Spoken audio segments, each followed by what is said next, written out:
Dear friends, welcome to Know Thyself YouTube channel. Good morning. Hope you are all staying safe and keeping well. I sincerely thank all of you who have subscribed to the channel and follow the channel. If you find the contents of the videos uploaded in this channel useful, please subscribe to this channel and click the notification or the bell icon so that you can be notified when a video is uploaded. Kindly share the videos with others or on the internet. In the last episode of Know Your Mind segment, we analyzed the components or elements of the learning process. In this episode, we will spell out the principles of learning. Educational psychologists have identified several principles of learning which are generally applicable to the learning process. They are discovered by respected educationists, tested and applied in the real world educational settings. These principles of learning help us to understand deep into the psychology of learning and highlight what pushes people to learn successfully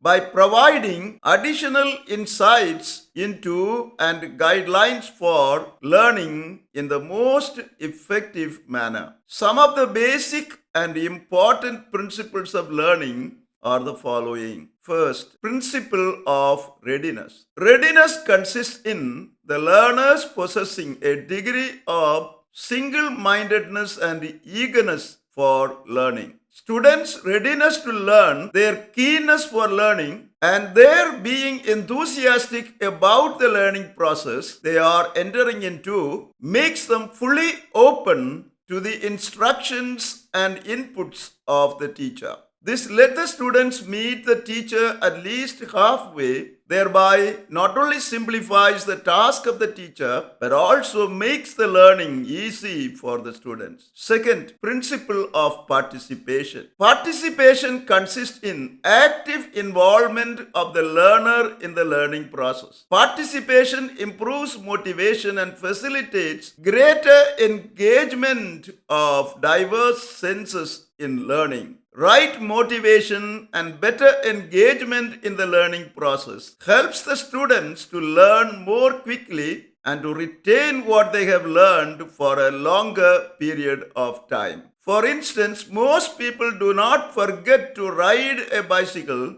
because they actively participated while learning to ride a bicycle. Hence, the need for learning activities to be more experimental rather than merely informational. For this reason, teachers should permit and encourage active participation of the learners in the learning process by creating a physical atmosphere so as to enable small group interactions among the students and to promote sharing of ideas. Third, principle of exercise or repetition. The principle of exercise or repetition states that those things most often repeated or practiced are best remembered. Exercise or repetition, as the principle of learning, provides the learner with the opportunity to drill and to practice. Human memory is often fallible, as mind can fail to retain, evaluate, and apply new concepts or practices after a single exposure.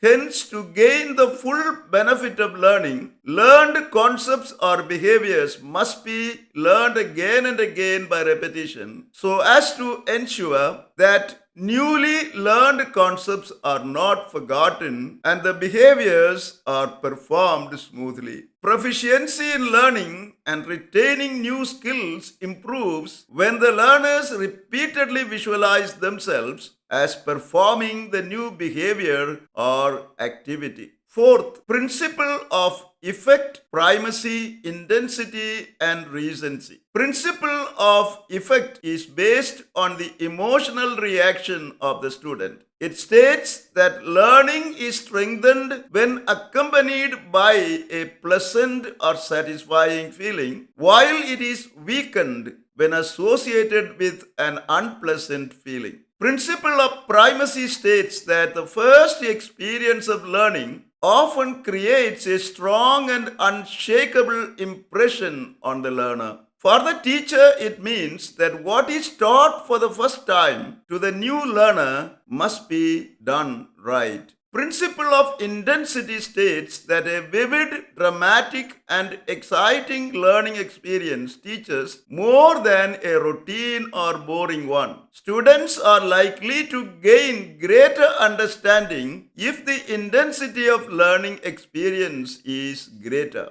Principle of recency states that things most recently learned are best remembered, while students might find it difficult to remember or recollect an information learned earlier. Fifth, principle of relevance. Learning becomes easier when the material taught is meaningful and significant to the students. The principle of relevance focuses on learning to be more problem-centered rather than content-centered. Students should be motivated to learn if training is relevant to help them solve a current problem rather than something that is not relevant in the immediate future.